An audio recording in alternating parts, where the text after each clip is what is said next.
There she is. All right, guys, welcome to our third episode of the Ice Cup podcast. My name is Dana. I'm going to be one of your hosts, along with my friend Casey. What's up? And, and one of our boys, the Spence Dawg. We have skated with Spence Dawg for between three of us, like 3 years. And we love the dog. That's his name. We don't call him Spencer anymore. His name is Spence Dawg, the dog. But Spencer, introduce yourself. Tell us all about you. Hey, how's it going? I'm really excited to be on this podcast. It's been a while since I talked to either of you, which is almost entirely my fault, but it's good to catch up.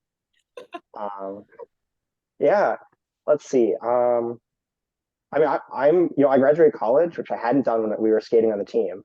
So I did most of my skating during 2 gap years on Sky Senior.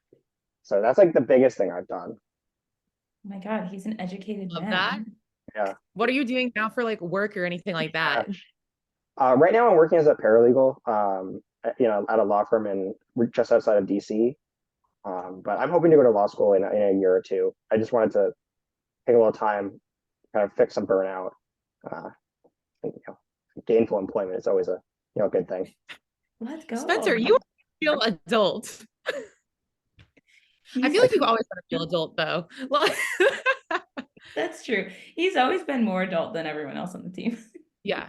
But it's amazing how many like skating people are like very, very successful, like lawyer. I know a lot of people that are like doctors, med school, stuff like that. Like, I don't know if it's just like a skating vibe, but like very many like successful skaters also are like very high achieving individuals in their personal lives.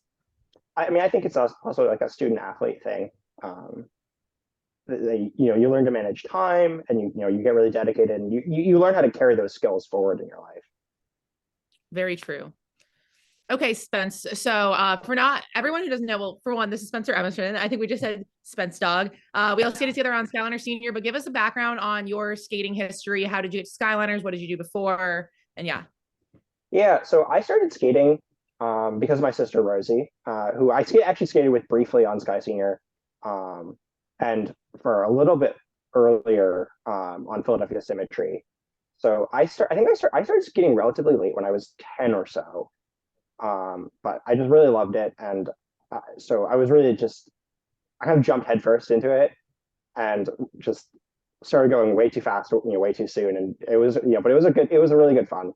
And so I skated on Philadelphia Symmetry, I think, for 3 years, and that was a really low level, so maybe juvenile, some of the I don't know, like preliminary, um, and then I think 1 year on novice. And then I switched to ice dance for a while. I think I did 4 seasons of ice dance.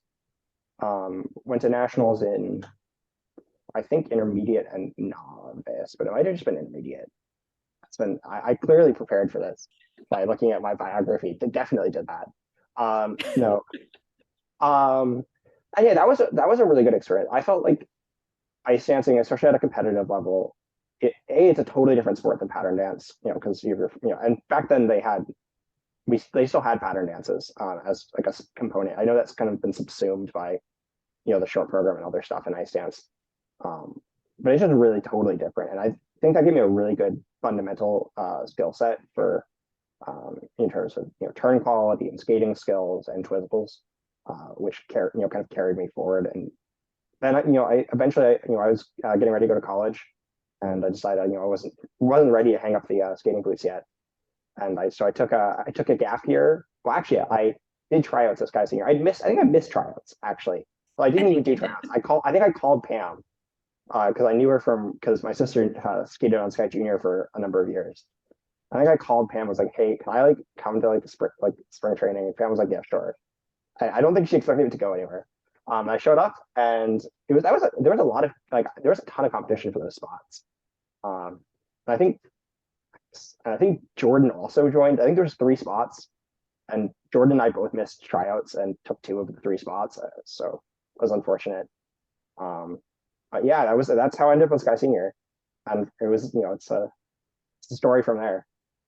Yeah, I think that year, I think we had like the spring training roster was like almost 25 to 26 kids.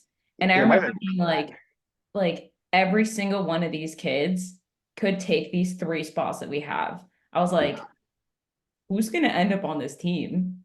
Yeah, Like, it was. I remember it being really competitive, and I mean that whole. I mean, I think that was Sky Senior's first Worlds, right? Like that whole year Yeah. was like was a really like we just got a really good crop of people, and I feel like there was a huge turnover too. Like it was like 10 or so new people on the team. Yeah, from like my first season was 2 seasons before that, like the 2015, 2016 season, we had really troubles recruiting. And then I think we only had 6 girls coming back for the season before you joined when Dana Mhm. came. We yeah, only that had was 6 mine. returning skaters. And so there was a ton of girls that moved up from Sky Novice that year. I think like half the team was from Novice the season before. And I think we still had about maybe 10 to 12 coming back for the following season. Maybe it was like 10, but then it was so competitive. There were so many good skaters that came in that season, and but it ended up working out obviously for the best. Yeah, I think he did a really good job of like picking maybe not the most talented skaters, because I don't think that was the most talented team we've ever had, but he definitely picked the most hardworking kids, because that was the one season I think I can always look back on and be like, I don't think a single one of us wanted to be like babied at all. Like we would ask him to do more things and he would be like, but why? And we're like, but more. Give me Yeah, more. I want to do more. yeah, I think that was a really good example of how a team can kind of upset the coach's expectations. Because I think that was that was also a turning point for Josh, where he started to treat Sky Senior like, oh, this team can be successful and like find success. Um, and I think before there was a lot of it about Sky Junior, and rightfully so, because Sky Junior had been the success of kind of that that club. Um, and it was, getting that group of people in and pushing and working really hard kind of started to you know make Josh actually have expectations for us. Yeah. And we were so lucky that like not only that season we got such a good group of kids, but then like the following season I think we only lost like maybe 3 people. And then when we got to Queen season, like we had like 18 kids from 2 seasons prior. Like that just doesn't happen in synchro anymore, especially at that level, like the senior level. It's so hard to keep that many core kids with the same like drive and mindset. Oh my God, like that was wild. I just remember Queen season being like, okay, well, can you make us work harder? Because we just need to work harder. Like I don't know what you're talking about, like harder, make it harder. Yeah, that was a really special group. I mean, we really kind of all joined at the same time, found success, and just stayed together. And I think you're right. Outside of like colleges where you have that kind of 4 year pressure, it just doesn't happen. Why do you think that Yeah. was? I don't know. I think that's something I think back on. I think a lot of it was just I think for a lot of people, because I think outside of Jordan Alexander, no one had been to Worlds before. So I think some of it was like finding that success together and like those kind of friendships that you make through so much pressure and so much like competitive, just whatever that kind of feeling of going through a competition with someone. I think just a lot of like really solid friendships got made, and everyone had someone. Actually, everyone had like 3 people that they were like the best friends with. Yeah. Yeah. And I think it's also different because I think there's a lot of teams where like there's people that are really good friends. You'll always have like good friends on a team, but sometimes some people don't talk to other people on the team. Like you may not even associate with them, but I think that genuinely everyone was friends. And Yeah, then I think everyone's seen Miracle on Ice. Like when he says, like, I'm not looking for the best people, I'm looking for the right ones. And I think that was exactly what happened with that team. Again, like maybe everybody, like if you line up every single person who went to that tryout or across the country, maybe like not the 20 best skaters in the United States, but it was the right ones to work together, all the same mindset, all the same drive mentality, and it just like meshed really well. Well, and well, I I think also. also, I was Oh gonna no, say, go on, Dan. I think that like the World's announcement came out for 2020 in like towards the end of 2018. I think every single one of us had the mindset of like, we go there and we train there in the summer. That's our rank. We're gonna get there. Like that's what we're aiming for. So I think that's what really stuck people around, at least like in my brain. Like for me, I was like, all right, sick. 2020, there's my end game. I'm done. Like that's it. Mhm. Yeah, I think that was my plan too. So I think I think that was a big factor too. And we see that. I mean, I mean, who stuck around the next year? I mean, a few of us, not very many. You did. Uh, Me and Megan. yeah, because because we said I have unfinished business and I would like to cry in public a little bit longer. Thank you. Yeah. Okay. So going back to joining Skyliners, what was the transition like going from ice dance and not doing synchro for a while to going to like high level synchro? Like, how was that for you, Spence? Yeah, that's a really tough transition. And it worked out, but it was really tough, and also like I did not do a good job in that transition for a long time. I think I fell at the first 5 events that we did. Anyone remember? It Uh, was it it was was like all of them except for nationals and worlds. no, I didn't Which is fall all at, that matters. no, I had clean skates at both internationals too. It was up to the first Oh, international. yeah. It was up to Berlin, and Berlin was the first one I didn't fall at. I don't And that like remember if it was the first, I don't remember if it was Cleopatra or if it was the year after, but I remember you came up to me and you were like 0%, nowhere to go but up. that was definitely going. I mean, yeah, I was, yeah, that was really bad. I think that includes monitoring, it includes like exhibitions. Like it was like Oh, everything. it was Anytime there was any pressure, I was just like down. It was monitoring. I just can't, I will never forget. We had that like spread intersection, and I just remember I think you like clipped blades with someone and you went up to Casey. You're like, yep, 0%. Can only go up from here. And I just remember busting out laughing, being like, dude, we're at monitoring. We can't be laughing right now. It I was remember it was pep rally. I was losing it. it was Megan. It was probably the only person who could like also take me out in that intersection. Dude, Oh, I remember one time we had that intersection before the spread intersection. It was just like the back to back transition. And bro, you body checked me into the ice. And then I got yelled at. He said, Casey, what are you doing? And I was like, thank you, I'll fix it. I think like honestly, like the hardest thing for me for the transition, I think there was two things. One of them was having to think about like the other three dimensions, because I was really used to Mhm. having to track one person, because there's a no hold step sequence in ice dance, and it's not that like you get used to tracking one person, but having to think of my spacing like between three other people as well, that was really tough. And then also the twizzles, the fact that synchro then like the twizzles were just, like you had your arms straight down and just like did them on a dead straight line. Uh, like that was so different, and it was so difficult to do them that way. I was so happy when they added like the actual twizzle element the next year. dude, I don't want to talk about twizzles. By the way, do you guys But it came remember? together. Do you remember when Josh was going to have us do the counter hop into the twizzles, into like the catch what twizzles? Mhm. The one with the lunge before it too. Yeah. Do you know Mhm. how we got out of doing those? This is Was my it? proudest, this is my proudest skating story. I went up to him and I was like, Josh, what if we did the waltz jump catch foot twizzles, which I had been doing for the past 3 years. I said, since Loki, the only twizzle that I can do if that has a difficult feature. Convinced him that we should do that, and then we did it for the next like 2 years. That one was my favorite. It's so much easier. It's the only twizzle. No, it's really the only difficult twizzle, like position twizzle that I can do. Dude, I'm so happy that when like we like they didn't transition to the open leg twizzles until last season. Cause he was like, well, it's much cleaner this way. Cause you like can't really like it was really hard to match up the rotations with all of us. So like if you're in a tighter position, it's easier to clean. But Mm. like when they went to the leg out twizzles last year and they did them spot on, I was like, hell yeah, this is so good. I like the leg out twizzles. I think that the judges are, or rather the tech specialists are very lenient in calling them, which is the big reason I think you've seen a lot of teams switch to that. Yeah. Is that there's just a lot more leniency about the leg position that you actually need to get the difficult feature than you see in catch strokes or any of the other difficult positions.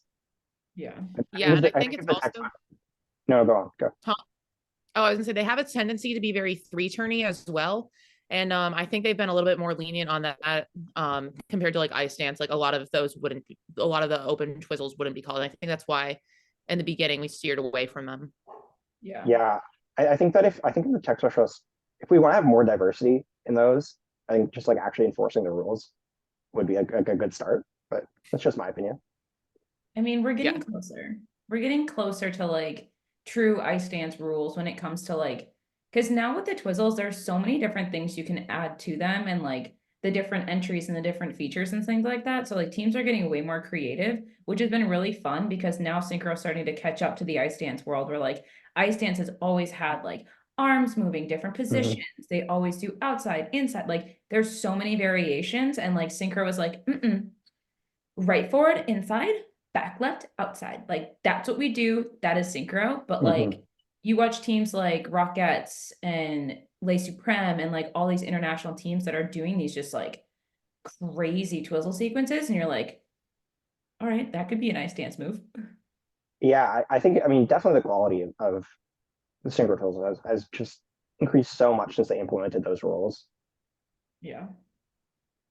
All right, Spencer. So Spence, going back to your transition again. So you joined Sky Senior first year.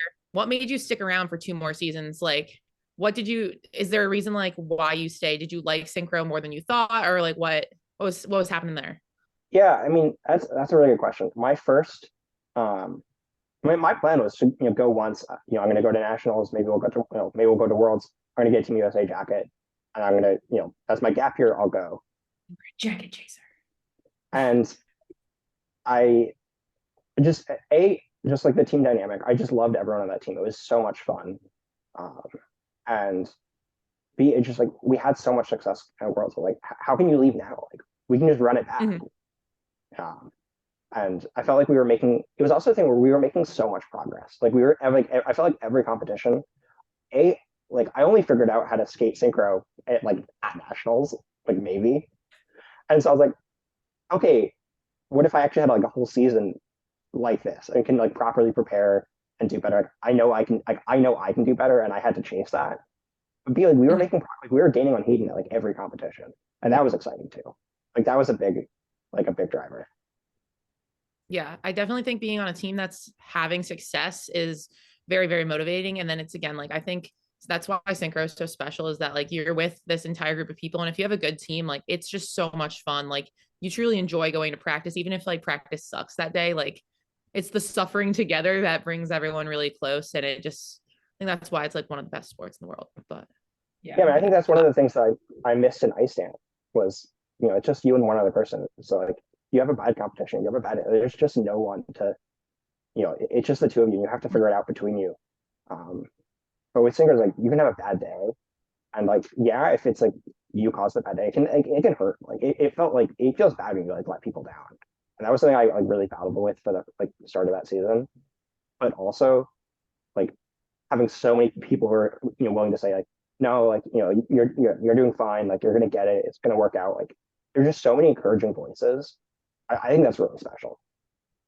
Yeah, I also think like that team and like that team that we had for 3 years, I don't think a single person would say that they had like a down experience ever. Because even if you were like having a bad day or like you were sick or it was, this is my day to get picked on because everything I'm doing is wrong, you'd have someone next to you be like, it's not that bad. Like, okay, maybe today is your day, but it's not tomorrow.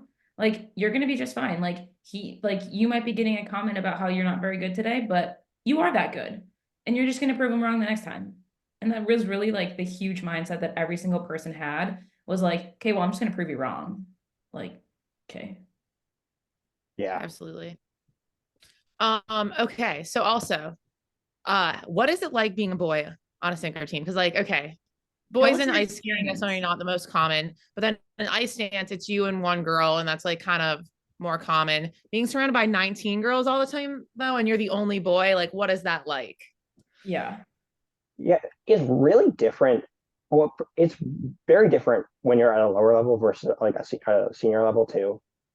When when I was on the lower level, I felt like there was a lot more. I felt a lot more excluded, and it was just like people just didn't really know how to like deal with that as a concept.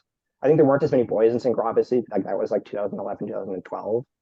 So it was also just not, it was less common. But by the time I got to Sky Senior, I think it was I felt very accepted into the space. I think that it's, in some ways, there are things that are a lot easier. I think the expectations on me from Josh were a lot lower than for many of my teammates. He was like, he wanted me to have good skating skills, but like there's he didn't, there was like he was never going to skate me that short program because I wasn't flexible enough. And he was also totally willing to take me for the next 2 years. And I think for a lot of skaters, that Josh, where Josh was like, oh, I'm just like not going to skate you in the short program at all. That was kind of it. Like, he just also wouldn't skate them in the long, and then that was like, that's it. Like, you're just like have to go find a new team. And so Josh was like willing to like take me on just to skate the long program, and so I felt was like a big privilege that I had. And I got highlighted a lot. I was, I'm not the best skater on the team. I might have been the worst technically, or maybe not technically, but in terms of like limited, like overall like things you can do in skating, I might have had like the most gadget. Like I can do like 3 things, and compared to so many of you guys, like there's like triple gold medalists, and like it just like wasn't me. So I felt really, just really blessed to be on that team. See, I have a different perspective on it because I was gonna say, I feel like most boys in synchro, like if you're on a high level synchro team, like you have to be really good, if not like better than most of your female counterparts. Like maybe you're not as flexible, but like skating skills wise, like you're going to stand out. You're going to draw more attention to yourself just because you're a boy. So people are going to be watching you. So one, like if you're getting highlighted by like doing lifts and stuff like that makes the program more tiring for you, right? So you're doing more. I get to do some crossovers in the background and be a tree, and you have to do an extra lift or 2 or 3, and I'm like, glad it's not me. Yeah. And also like I just feel like a lot of like sometimes if you're like an average girl on the team, maybe you're like number 14 or 15, so you're like right on the cusp of skating, like you'll probably be in the middle and blend in and be hidden, but like you're always going to draw attention and be highlighted, so you have to almost perform better than everyone else. Yeah, I mean, I think that's part of, but I think that's where my like my ice dance background came into play. That I had the skating skills that like I could do that and be, and like he could highlight me for my skating skills and for the lifts that I could do. But I was so bad at like every synchro element. And that was the trade off for the NISO Dharma program, the Alpha program. Is like I think I did like 8 lifts in that program. I So think like you genuinely like skipped out on everything except for the death spirals and the twizzles in the intersection. Yeah, the mandatory synchro elements, everything else, I was like, I wasn't in the wheel. Like You weren't in the block. Yeah, I didn't do any transitions. You want to know a fun fact, guys? Was that tiring to do 8 lifts in one program? It was tiring. That program was the hardest program I ever skated. It was much harder than Queen. Just from Oh, and Queen, you got lifted, so I think that was definitely a crowd favorite moment. Yeah, I think that like that program was hard. Having that many lifts is difficult, but it also means that you're not responsible for any of the synchro elements. You're like, it was hard, but like, it was hard. It was just a hard program in general. I was gonna say, what was your favorite program to skate and your favorite program to watch? So not necessarily like to watch, it could be like obviously any program in the entire world, whether that's like this season, past seasons, but what was your favorite program to skate? Oh, Queen was definitely my favorite program to skate. I felt like it was the first like I felt like it was one of like like I really got into the emotion of that program and like the vibes and like the expression of that program in a way that I just didn't connect with some of the other programs. And that really made like a huge difference. It was also just like so upbeat, so fun. The crowd loved it. You just got into it. It was just a great program. I think in terms of programs to watch, I felt like really privileged to be able to stand next to like Josh and Pam, like and watch you guys in the short program at like every competition. I don't think I could pick like a specific one. Oh, actually, okay. I think that was the final year. I can't remember what the program theme was, but it had that very weird highlight that Megan and Kata were paired together. Oh, the Warrior one. Yeah, the choreo one. And that program was so much fun to watch. Like you guys all had like the greatest expressions. It was so powerful. Like you guys were just flying across the ice the entire time. That was so much fun. And then watching Josh and Pam like jump up and down and like do like fist bumps and celebrate like as you guys are going is always so funny. I love that. Dude, watching the coaches sometimes is better than watching the program. Yeah, it really can be. Yeah, they say that about me on Twitter sometimes. What is your, okay, we're also gonna get kind of sidetracked here because I'm just genuinely curious. What is your favorite, like, either your favorite thing that like Josh has said to you, or like your favorite like memory skating over those 3 years, like being on Hmm. Sky Senior? Like, what for, well, preface it. One, what's your favorite memory? And two, what's the funniest thing Josh has ever said to you? Funniest thing Josh said to me. I mean, I know the thing I find like funniest that he said in my hearing, which was comparing one of our teammates to a panini in their skating. Um, I think it was some. I think it was in a whip, no, a wheel, and he thought the person was a little bit like their posture was a little bit poor, and he said, "You skate like a panini," and that line has just stuck with me for like so long. Oh my God, I remember that. I think, yeah, I just it's such a good line. It's just a great line to describe bad posture. You skate like a panini. I don't recommend saying that to any of your students or any coaches out there. Um, I think my favorite memory, you know, it's also really sad one, but I actually think that the Queen Year Nationals program, the ending of that, is one of my favorite memories because, yeah, it's tough, and it took me a long time to get there. But I think that, I mean, from like I skated a relatively clean program, but I was like around like everything that went down, and that felt like it was like a lot of. I felt that it was a kind of a culmination of like I like figured out how to deal with the pressure, and like I am not gonna like I was so determined I am not gonna go down. I'm not gonna go down. And like I was saying that in my head and it was still working. And I was like, and also, and then like halfway through the program, we like started to fight back. And like you could feel like the emotion on the ice of like, we're gonna fight back, like we're still in it, like we're still here. And like finishing that program like strong after everything that happened was just like, and then like that huge group kind of like shocked hug afterwards. I just like that's just sticks with me. Like it was a powerful memory, but it's just yeah, it just sticks with me still. Yeah, Love Casey. that. Casey had a very different reaction to the finish of that program. Oh my God. I had no idea that anything went wrong in that program. I didn't see a single thing. So when we finish, I think you see me like slap the ice in the video, and it's so embarrassing because everybody else was like tearing up in like a bad way, and I had no idea. I was like, guys, we killed it. Let's go. And Yeah, that was not the case. But I we was must have been in completely very different clueless. corners. Yeah, very different. I think Yeah, because I think like three of the falls happened like going into the Twizzles, and I think they were like I did. everyone around me. Yeah, Yeah, I they had no were. idea. And I think I saw Tessa with like tears in her eyes. I was like, oh my God, she's so happy. Well, that's Not. like that's the experience I had at our first Worlds. I don't remember who fell, but like we I think it was a death spiral.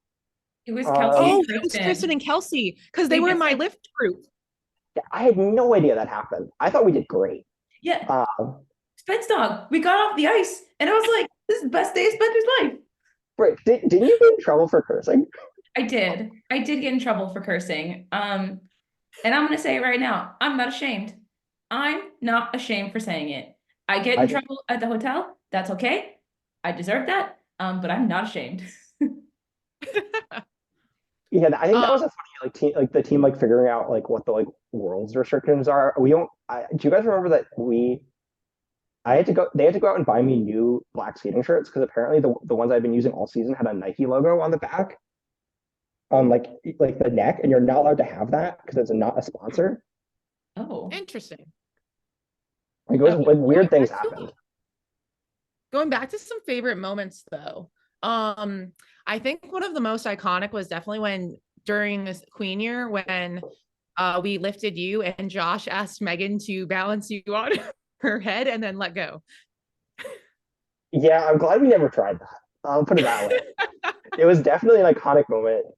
He has visions, and often they're incredible. And sometimes you need to work through them to figure out why it doesn't work in practice. I mean, to be fair, that would have been truly incredible to see. Yeah, it would have been amazing. Yeah. Um, I'm glad it didn't happen, so Megan's neck isn't broken. yeah, I would have been. I would have felt a little bit bad for her neck in that event. But let's start wrapping it up, sir. What is your plan kind of moving forward? Are you going to try to stick with things in synchro? Like, what's your vibe here? What's your plan? Yeah, so I don't I don't have an immediate plan to like I don't see myself skating on an adult team. I think the sport already just in like the 3 years I've been out has like moved on significantly. Um, and I think it also just like again, I did very little synchro and I did ice dance and I learned how to do ice dance in a very short period of time. And I just don't think I actually have the background synchro skills, despite competing on a like world team for Team USA on Sky Senior for 3 years. I don't think that I could compete in an adult program. I think you'd be Um, fine. so I don't plan on skating on an adult team anytime soon. But I think that either during law school or after law school, I think I'd like to look into judging or becoming a tech specialist. I think it's a side of the sport that I'm really interested in, more so than coaching. Um, and I think would be a really that's a really under. It's just finding judges and tech specialists. There just aren't that many people. I think it's a good way to get back to the sport. And also, I do like watching skating, and what could be better than that? Yeah, absolutely, sir. Well, we were so happy to have you on our podcast. We miss you, Spencer. Yeah, we missed you a lot. But yeah, we're so happy you got to be here and hang out with us. Yeah, Thank you. you should have me on again with Rosie. Yeah, we should do a tandem pod next time. Yeah, The and like twins. have a shout out to Trine. Yeah, for sure. Love trying. All right, Spence Dog, thank you for being on our podcast. It was great talking to you guys. All right, love you, Spence. Bye. Bye.